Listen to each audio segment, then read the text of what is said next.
hong ton pi le chin cây sang at pil zo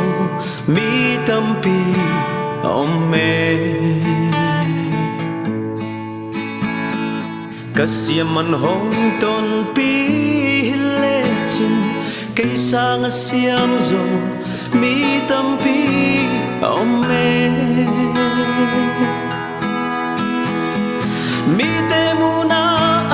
za ta ching lo cây lên tàu ba nông dân cả lu sa thao nên cả hai nông din lệch xa cả hồi man hong ton pi lệ ching cây sa la hồi zo mi tam pi om me cả hậu man hong ton pi lệ ching cây sang a hang zo mi tam pi om me mi te mu na a za ta ching lo cây lên tàu ba nông dân cả lu sa thao nil cả hai nông dim lệch xa non happy na gun tui luang a không pen pen tua gun tui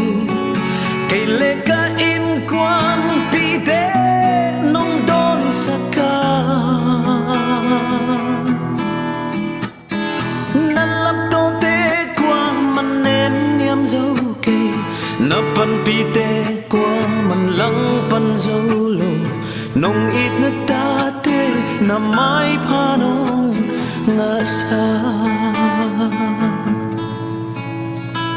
cả hồi man hong ton pi le chin cây sa la hồi zo mi tam pi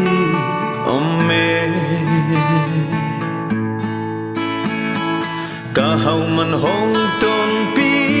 le chin cây sa la hao zo mi tam pi om me mi te mu na a za ta ching lo cây lên tàu ba nông dân cả lu sa thao nil cả hai nông dim lệch xa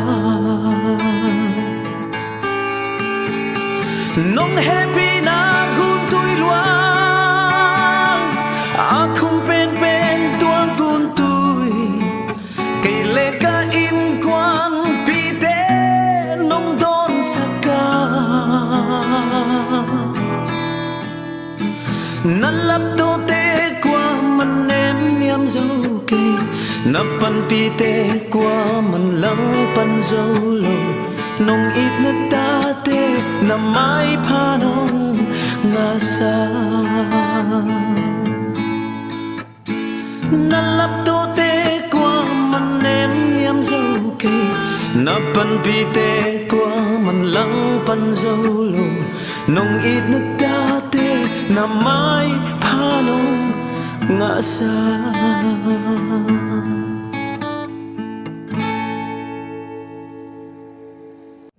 ZNTV te kum ni lai no thin ta pathian mingin lompuina kalan chewa